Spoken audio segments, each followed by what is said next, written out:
Hello everyone, welcome to success classes. I am Gaurav Soni और आप सभी के सामने आज एक बहुत इंपॉर्टेंट वीडियो के साथ मैं हाजिर हूँ and the video is on make a great first impression, 6 tips for writing a strong abstract. First impression और एब्स्ट्रैक्ट का क्या लेना देना है? एक्चुअली में होता क्या है कि जब आप अपना रिसर्च पेपर पब्लिश कर रहे होते हो किसी भी जर्नल में, तो जर्नल आपसे एब्स्ट्रैक्ट मांगता है। मोस्ट ऑफ दी जर्नल्स जो हैं वो आप सिर्फ एब्स्ट्रैक्ट मांगते हैं और उस एब्स्ट्रैक्ट के बेसिस पे वो डिसाइड करते हैं कि आपके रिसर्च पेपर को उनके जर्नल में पब्लिश करना चाहिए या फिर नहीं करना चाहिए। तो आप सोच लीजिए एब्स्ट्रैक्ट का वेटेज कितना है। और साथ ही साथ अगर आपको अपने रिसर्च पेपर की साइटेशंस को इंक्रीज़ करना है, आप चाहते हो लोग ज़्यादा से ज़्यादा आपका रिसर्च पेपर रेफ़र करें और अपने रेफरेंसेस बिब्लियोग्राफी में आपके रिसर्च पेपर को लिखें, तो आपको ये 6 टिप्स पता होने चाहिए जिससे आप अपने एब्स्ट्रैक्ट को स्ट्रॉन्ग बना सकते हो और साइटेशंस इंक्रीज़ कर सकते हो और एक अच्छा इंप्रेशन डाल सकते हो पब्लिशर के ऊपर। So before getting into it, I would like you all to subscribe my YouTube channel Success Classes and hit the bell icon for latest updates. You can also visit our website, that is researchphd.in, in which you will find daily quizzes on paper 1 and paper 2 commerce and management. Along with that, you can also follow us on Facebook and Telegram. The link of website, Facebook page and Telegram is given in the description box. और जो भी हमारी YouTube video की links होती हैं, जो भी हमारे क्विजेज की लिंक होती है, वो आपको हमारे फेसबुक के जो टेलीग्राम चैनल पे मिल जाएंगे, तो आप इनको डेफिनेटली फॉलो कर लीजिए। मैंने बहुत सारी लिंक्स डिस्क्रिप्शन बॉक्स में दी हुई हैं, बहुत सी प्लेलिस्ट की लिंक डिस्क्रिप्शन बॉक्स में दी हुई, जैसे कि research aptitude, statistics, expected multiple choice questions of paper 1 and the most important playlist PhD research paper MPhil, है ना। तो ये सारी प्लेलिस्ट आप ही लोग के लिए है, आप लोग के लिए। इसका लिंक मैंने डिस्क्रिप्शन बॉक्स में लिखा हुआ है। जिन लोगों को क्वेरीज आ रही है पीएचडी करते वक्त, या जिनको समझना है कि पीएचडी मुझे करना चाहिए कि नहीं करना चाहिए, all other important queries that are related to PhD or research, so they can head towards the playlist PhD research paper MPhil. It is something which is very much important और आपको काफ़ी हेल्प भी देगी। और जो लोग net JRF set या PhD entrance exam की तैयारी कर रहे हैं, उनके लिए रिसर्च एप्टीट्यूड और स्टैटिस्टिक्स वाली प्लेलिस्ट बहुत ज़्यादा इंपॉर्टेंट है। बहुत ही अच्छी तरीके से मैंने ट्रिक्स के फॉर्म में वीडियोज़ बनाई हुई हैं जो कि आपको लॉन्ग टर्म रिटेन करने में मदद करेंगी, पूरी रिसर्च एप्टीट्यूड एंड स्टैटिस्टिक्स। तो आप उनको भी रेफर कर सकते हैं, लिंक डिस्क्रिप्शन बॉक्स में दिया हुआ है। हमारा एक और यूट्यूब चैनल है एड इंडिया, आप उसको भी सब्सक्राइब कर सकते हैं। उसमें मैं कॉमर्स एंड मैनेजमेंट से रिलेटेड वीडियोस डालता हूं। और अगर आप कॉमर्स या मैनेजमेंट से बिलोंग करते हैं तो क्रिस्टल क्लियर कॉन्सेप्चुअल क्लैरिटी के साथ मैंने वीडियोज़ अपलोड की हुई हैं that will help you in cracking your net JRF set या PhD एंट्रेंस एग्जाम। तो आप उसको सब्सक्राइब कर लीजिए। और टेलीग्राम चैनल भी है एड इंडिया का, that is Ed India for NET JRF, आप उसको भी फॉलो कर सकते हैं। और अगर आप complete paper 1 and paper 2 commerce करना चाहते हैं तो नवदीप कौर मैम अनअकैडमी पे complete paper 1 and paper 2 commerce cover करवा रही हैं। आप उनको ज्वाइन करिए for best results, as well as रोज़ रात के 10 बजे अनअकैडमी पे नवदीप कौर मैम की स्पेशल क्लासेस होती हैं। उसमें मैं मल्टीपल चॉइस क्वेश्चंस कराती हैं और साथ ही साथ बहुत ही नॉलेजेबल कंटेंट भी मिलता है after watching the class of Navdeep Kaur ma'am. तो आप उनको भी डेफिनेटली फॉलो करिए। नव क्लासेस यूट्यूब चैनल में डेली बेसिस पे कंटेंट ओरिएंटेड वीडियोस आते हैं that will help you in the preparation of net JRF set या PhD एंट्रेंस एग्जाम। और अगर आप सब्सक्रिप्शन लेना चाहते हैं तो कोड यूज़ करिए नव क्लासेस, जो कि आपको आपकी स्क्रीन पे दिख रहा है। चलिए आ जाते हैं और जानते हैं कौन कौन से टिप्स आपको ध्यान में रखने हैं while writing a strong abstract. जैसे कि मैंने आप लोग को बताया, एब्स्ट्रैक्ट बहुत इंपॉर्टेंट होता है। It is something considered as the summary of the entire research. तो आपको कोशिश करना है कि आपका एब्स्ट्रैक्ट बहुत अपीलिंग होना चाहिए, बहुत स्ट्रॉन्ग होना चाहिए, बिकॉज बहुत से जो जर्नल्स होते हैं they require you to submit your abstract, not the entire research paper. तो आपका एब्स्ट्रैक्ट जो होगा वो डिसाइड करेगा कि इस पर्टिकुलर जर्नल में आपका रिसर्च पेपर पब्लिश होना चाहिए या फिर नहीं होना चाहिए। इसलिए ये वीडियो बनाई जा रही है और इसको एंड तक जरूर आप देखिएगा। साथ ही साथ abstract acts as a tool to communicate your research. होता क्या है कि जो रिसर्चर्स होते हैं उनके पास इतना टाइम नहीं होता है कि वो कंप्लीट रिसर्च पेपर पढ़ सकें, तो वो एब्स्ट्रैक्ट पढ़ते हैं। एब्स्ट्रैक्ट पढ़ करके वो डिसाइड करते हैं कि उनको आगे रिसर्च पेपर पढ़ना चाहिए या फिर नहीं पढ़ना चाहिए। तो बहुत सारी चीज़ें हैं जो कि आपके एब्स्ट्रैक्ट पे टिकी हुई हैं, जैसे कि the approval of your research paper as well as अगर आपको साइटेशंस चाहिए। साइटेशंस मतलब क्या होता है कि आप अगर रिसर्च पेपर लिखते हो तो आपका एक ऑब्जेक्टिव ये भी होना चाहिए कि आपके रिसर्च पेपर बहुत से लोग रेफ़र करें, अपने रिसर्च पेपर में रेफरेंसेस या बिब्लियोग्राफी में लिखें। तभी जो रिसर्च पेपर है वो रेलेवेंट कहलाएगा। Is it clear? तो अगर आपका रिसर्च पेपर रेलेवेंट है तो उसको साइटेशंस ज़्यादा मिलनी चाहिए, और साइटेशंस ज़्यादा तभी मिलेंगी जब आपका एब्स्ट्रैक्ट अच्छा होगा, बिकॉज एक रिसर्चर एब्स्ट्रैक्ट पढ़ता है, एब्स्ट्रैक्ट पढ़ करके वो डिसाइड करता है कि उसको आगे रिसर्च पेपर पढ़ना चाहिए या नहीं पढ़ना चाहिए। अगर उस मतलब की चीज़ नहीं है तो वो क्यों अपना टाइम इन्वेस्ट करेगा आपके रिसर्च पेपर के ऊपर? तो abstract is something which should be very much good. चलिए आ जाते हैं और फर्स्ट स्टेप पे ध्यान देते हैं। First step is right the paper first. आपको ये पता होना चाहिए कि abstract after writing the entire paper, after writing the entire research paper फिर लिखा जाता है। जब आपकी पूरी रिसर्च कंप्लीट हो जाती है फिर एब्स्ट्रैक्ट लिखा जाता है। Is it clear? तो आपको कोशिश करना है कि आपका रिसर्च पेपर कंप्लीट होना चाहिए, बिकॉज एब्स्ट्रैक्ट में बहुत सारी चीज़ें होती है जो कि मैं आगे जाकर के आपको बताऊंगा। Is it clear? तो abstract should be written after the completion of the entire research paper. और आपको कोशिश करनी है कि जैसे ही आपका रिसर्च पेपर खत्म हो उसके तुरंत बाद आप एब्स्ट्रैक्ट लिख लो, बिकॉज अभी आपने रिसर्च पेपर लिखा है और रिसर्च पेपर के सारे इंपॉर्टेंट पॉइंट्स आपके मन में हैं। उसके बाद आप जब एब्स्ट्रैक्ट लिखोगे तो वो ज़्यादा आपके रिसर्च पेपर को जस्टिफाई कर पाएगा। इसलिए आपको हमेशा कोशिश करनी है कि आपका रिसर्च पेपर जैसे ही कंप्लीट हो उसके तुरंत बाद आप एब्स्ट्रैक्ट लिख लो। और एब्स्ट्रैक्ट में कौन कौन से इंपॉर्टेंट सेक्शंस आपको हाईलाइट करने हैं, यहाँ पे लिखा हुआ है मैंने, introduction, methods, results and discussions और कंक्लूशंस। ये सारे के सारे पार्ट्स जो हैं ये एक एब्स्ट्रैक्ट में इनकॉर्पोरेट होने चाहिए। और एब्स्ट्रैक्ट लिखना भी बहुत बड़ी चीज़ है। मैंने एक सैम्पल एब्स्ट्रैक्ट को ध्यान में रखते हुए पूरा एब्स्ट्रैक्ट लिखने का तरीका समझाया हुआ है एक वीडियो में, उसका लिंक मैंने डिस्क्रिप्शन बॉक्स में दिया हुआ है। फर्स्ट लिंक आपको मिलेगा, बहुत फ्रूटफुल वीडियो है वो, how to write an abstract. आप उसको जरूर देखिएगा। इस वीडियो के बाद आप उसको देखेंगे तो आपको एब्स्ट्रैक्ट और भी ज़्यादा क्लियर हो जाएगा और एक अच्छा एब्स्ट्रैक्ट आप लिख पाएंगे। इसके बाद यहाँ बताया गया है कि जो आपका एब्स्ट्रैक्ट है it should be well structured. उसमें ये जो मैंने पॉइंट्स बताए हैं, introduction, methods, results and discussion, ये इनकॉर्पोरेट होने चाहिए जिससे एक रिसर्चर को कंप्लीट नॉलेज हो पाए पूरे रिसर्च पेपर की। सेकेंड पॉइंट की तरफ आ जाते हैं। सेकेंड पॉइंट है provide introductory background information that leads into a statement of your aim. जैसे कि मैंने आपको बताया अभी पिछले वाले पॉइंट में कि सबसे पहले आपको इंट्रोडक्शन लिखना है। तो इंट्रोडक्शन में आपको कोशिश करना है कि आपका इंट्रोडक्शन बहुत ही अच्छा होना चाहिए। और क्योंकि हम सब जानते हैं कि first impression is the last impression, अगर इंट्रोडक्शन आपका बहुत अच्छी तरीके से लिखा हुआ होगा तो it will induce researcher to proceed, right? वो इंड्यूस करेगा रिसर्चर को कि वो आगे पढ़े। तो जैसे कि मैंने यहाँ पे एग्जाम्पल के साथ बताया हुआ है, the importance of epistasis, non एडिक्टिव interactions between alleles in shaping population fitness has long been a controversial topic, hampered in part by lack of empirical evidence। ये एक excellent example है introductory sentence का, because यहाँ पे main topic पे focus किया गया है। main topic क्या है इस particular sentence में? the role of epistasis in shaping population fitness। और यहाँ पे problem भी साथ ही साथ describe की गई है, and the problem is the lack of empirical evidence in this area।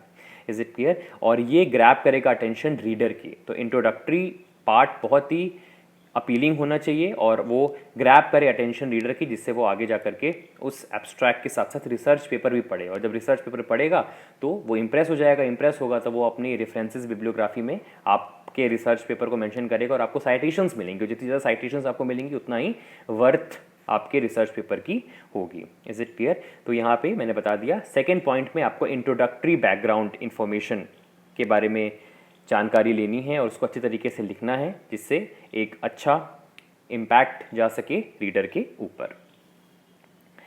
यहाँ पे कुछ इंपॉर्टेंट सेंटेंसेस बताएं जो कि आप यूज़ कर सकते हैं। इंट्रोडक्टरी फेजेस बताए गए हैं, जैसे हियर वी एम टू और हियर वी डेमॉन्स्ट्रेट दैट। इन वर्ड्स के साथ अगर आप अपना इंट्रोडक्टरी बैकग्राउंड स्टार्ट करते हैं तो एक अच्छा इम्पैक्ट डालता है। Is it clear? तो आप इनके अलावा भी आप यूज़ कर सकते हो, but I am giving you a hint example कि आप इन इंट्रोडक्टरी फ्रेजेस को भी आप यूज़ कर सकते हो इन योर एब्स्ट्रैक्ट। थर्ड पॉइंट बता रहा है ब्रीफली डिस्क्राइब योर मेथडोलॉजी। इसमें आपको जो जो अपनी की टेक्निक्स यूज़ की हैं अपनी रिसर्च में वो सारी आपको लिखनी है। यहाँ पे आपको एक्सेसिव डिटेल बिल्कुल एलिमिनेट करनी है। एक्सेसिव डिटेल्स बिल्कुल नहीं लिखनी, because it is completely unnecessary to right.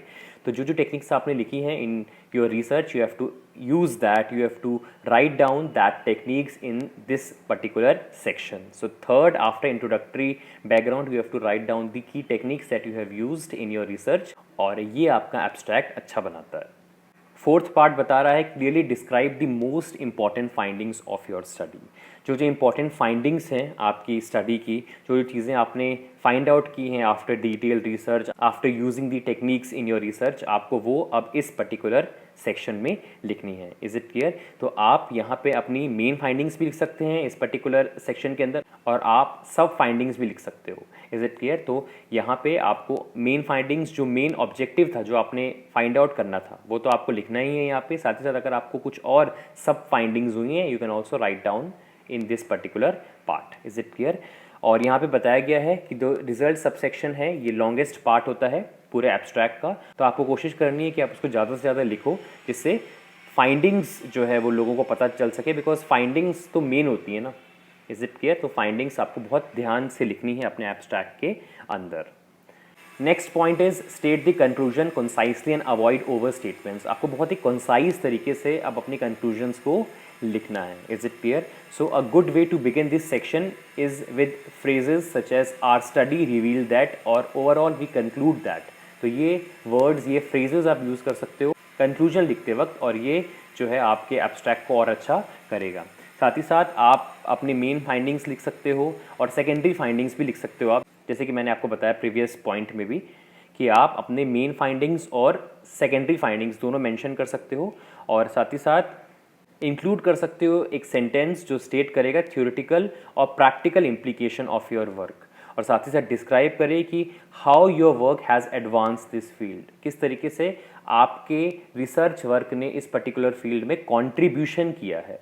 ये सब चीज़ें आपको मेंशन करनी है, ठीक है? और ये हेल्प करेगा रीडर को ये अंडरस्टैंड करने में कि आपकी फाइंडिंग्स की इम्पोर्टेंस क्या है। Is it clear? अगर मैं आपको बताऊं कि मैंने किन चीज़ों पे यहाँ पे फोकस किया है, तो फर्स्ट आपका कंक्लूजन बहुत ही अच्छा होना चाहिए। आपको अच्छी तरीके से अपना कंक्लूजन की बिगनिंग लिखनी है, अपना कंक्लूजन बिल्कुल कंसाइज तरीके से लिखना है, और साथ ही साथ main findings and secondary findings दोनों आप इनकॉर्पोरेट करो अपने कंक्लूजन पार्ट में, और थियोरेटिकल और प्रैक्टिकल इम्प्लीकेशन भी लिखो अपने काम की, जो भी आपने काम किया है। और साथ ही साथ आपको ये बताना है कि किस तरीके से आपके रिसर्च ने इस पर्टिकुलर फील्ड में कंट्रीब्यूशन किया है। तो ये सारी चीज़ें अगर आप लिख लोगे तो कंक्लूजन आपका पूरा कंप्लीट हो जाएगा। इसके बाद यहाँ बताया गया है, जैसे बहुत सी ऐसी वेबसाइट्स होती हैं, जैसे कि रिसर्च गेट ही है, उसमें आप सिर्फ एब्स्ट्रैक्ट एक्सेस कर सकते हो, पूरा रिसर्च पेपर नहीं एक्सेस कर सकते। रिसर्च पेपर अगर आपको एक्सेस करना है तो आपको कुछ अमाउंट पे करना पड़ेगा। It is totally subscription based. तो बहुत से लोग आपके एब्स्ट्रैक्ट पे रिलाई करते हैं, तो उसमें आपको कंक्लूजन जरूर मेंशन करना है। मतलब यहाँ पे कंक्लूजन की इंपॉर्टेंस बताई गई है। मेरी बात समझ में आई आप लोगों को? हम भी कई बार कई रिसर्च पेपर्स देखते हैं तो उसमें लिखा होता है कि अगर आपको फुल एक्सेस चाहिए दैन यू हैव टू पे सो एंड सो अमाउंट, तो हम सिर्फ और सिर्फ एब्स्ट्रैक्ट ही पढ़ लेते हैं। और एब्स्ट्रैक्ट भी कंक्लूजन होना चाहिए, बिकॉज बहुत से लोग आपका एब्स्ट्रैक्ट ही पढ़ करके एक बेस बना करके आगे जा करके जो है रिसर्च कर रहे हैं, उनको लिटरेचर रिव्यू करने के लिए आपका एब्स्ट्रैक्ट ही मिल रहा है। तो उनको पता होना चाहिए कि इस पर्टिकुलर स्टडी का कंक्लूजन निकला क्या है। Is it clear? और साथ ही साथ आपको अपने कंक्लूजन को ओवरस्टेट भी नहीं करना है, कि कुछ ज़्यादा बड़ा चढ़ा के भी नहीं आपको लिखना, जिससे रीडर्स जो है वो मिसलीड हो जाएं। जो आपने फाइंड आउट किया है, जो आपने रिसर्च किया है, जो भी कंक्लूजन निकल के आया है, you have to write down that particular conclusion in your abstract. कि आप साइटेशंस पाने के चक्कर में बहुत सारी चीज़ें आप लिख रहे हो, जो चीज़ें आपने फाइंड आउट नहीं भी की वो भी आप लिख रहे हो, तो दिस इज़ नॉट गुड। सो जो आपने फाइंड आउट किया है, जो आपका कंक्लूजन आया है, you have to mention that part only in your abstract. Sixth, things to avoid in an abstract, बहुत इंपॉर्टेंट है। कुछ चीज़ें आपको अवॉइड करनी है, जैसे कि एब्स्ट्रैक्ट क्या होता है? Abstract is the summary of your research. तो आपको क्या करना होता है, आपका जो पूरा रिसर्च पेपर है उसको आपको एक वर्ड काउंट लिमिट में, एक लिमिटेड वर्ड काउंट में लिखना होता है। It is something which is very much challenging.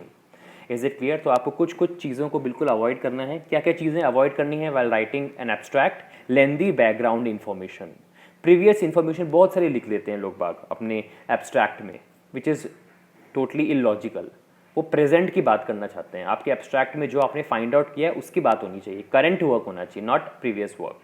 Second, citations. Citations के लिए बिब्लियोग्राफी रेफरेंसेज है, don't write citations in abstract. Detail about routine laboratory procedure, पूरा प्रोसीजर आपको नहीं बताना है, उसके लिए रिसर्च पेपर है ना। Your abstract should B short, crisp and clear.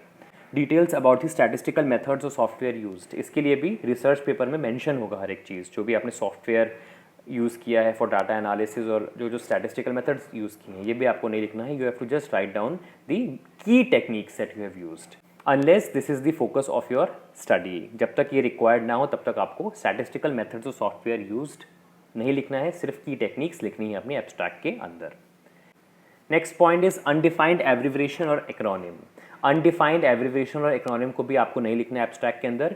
Journals, most of the journals जो होती हैं वो एक लिस्ट देती हैं एक्रोनिम और एब्रिविएशन की, तो उसमें हर एक एक्रोनिम या एब्रिविएशन लिखा होता है, तो आपको जो है अननेसेसरी लिखने की ज़रूरत नहीं है. और साथ ही साथ कुछ जर्नल्स तो अलाउ ही नहीं करती हैं कि आप एब्रिविएशन और एक्रोनिम लिखें एब्स्ट्रैक्ट के अंदर. Is it clear? So you have to just keep in mind जो अनडिफाइंड है एब्रिविएशन और एक्रोनिम है उसको आपको पूरी तरीके से अवॉइड करना है. रिजल्ट और interpretation that are not discussed in the text. जो रिजल्ट या एब्रिविएशन आपके रिसर्च में डिस्कस नहीं हुआ है उसको आपको जर्नल में नहीं लिखना है. जैसे कि मैंने आपको बताया ना, ओवर स्टेटमेंट्स बहुत ज़्यादा बढ़ा चढ़ा करके जो लिख देते हैं एब्स्ट्रैक्ट के अंदर, वो आपको अवॉइड करना है. ऐसे रिजल्ट या इंटरप्रिटेशंस जो आपने नहीं लिखे हैं अपने रिसर्च के अंदर, या जो रिजल्ट या इंटरप्रिटेशंस नहीं निकले हैं आपके रिसर्च के दौरान, उसको भी आपको एब्स्ट्रैक्ट में नहीं लिखना है. इसके बाद यहाँ पे बताया हुआ है कि जैसे ही आपका एब्स्ट्रैक्ट कंप्लीट हो जाता है तो आपको कोशिश करनी है कि आप अपने कलीग्स से उस एब्स्ट्रैक्ट को चेक कराओ और उनको बोलो आप कि आप मेरे एब्स्ट्रैक्ट को पढ़ो, तो क्या ये एब्स्ट्रैक्ट एक समरी प्रोवाइड कर पा रही है मेरे रिसर्च पेपर की. Take help from your colleagues. और साथ ही साथ आप अपने कलीग्स से पूछो कि कोई ऐसा एरिया उनको लग रहा है कि हाँ इसमें मॉडिफिकेशन या रिवीजन की ज़रूरत है, तो आप उसको रिवाइज भी करो. ठीक है, इससे आप अपने कलीग्स से, अपने सुपरवाइजर्स से और को रिसर्च स्कॉलर्स से आप हेल्प ले सकते हो और अपने एब्स्ट्रैक्ट को और अपीलिंग और स्ट्रॉन्ग बना सकते हो आप. Is it clear? So this was the complete video on tips that you have to keep in mind while writing a strong abstract. So ऐसे इंपॉर्टेंट वीडियोज़ में लाता रहूँगा. अगर आपको वीडियो पसंद आया हो तो एक लाइक कर दीजिएगा, एक प्यारा सा कमेंट भी कर दीजिए, जिससे इसी मोटिवेशन के साथ हम आप लोग के लिए वीडियोस लाते रहें. और साथ ही साथ अगर आपको किसी भी टॉपिक में क्वेरी है तो आप इस वीडियो के कमेंट सेक्शन में लिख दीजिए, जिससे हम उसका प्रॉपर एनालिसिस और इंटरप्रिटेशन करने के बाद उसके ऊपर एक अच्छी वीडियो आपके लिए ला सकें. So thank you so much for your valuable time. Share करिए ज़्यादा से ज़्यादा इसे. Have a very nice day ahead and stay safe.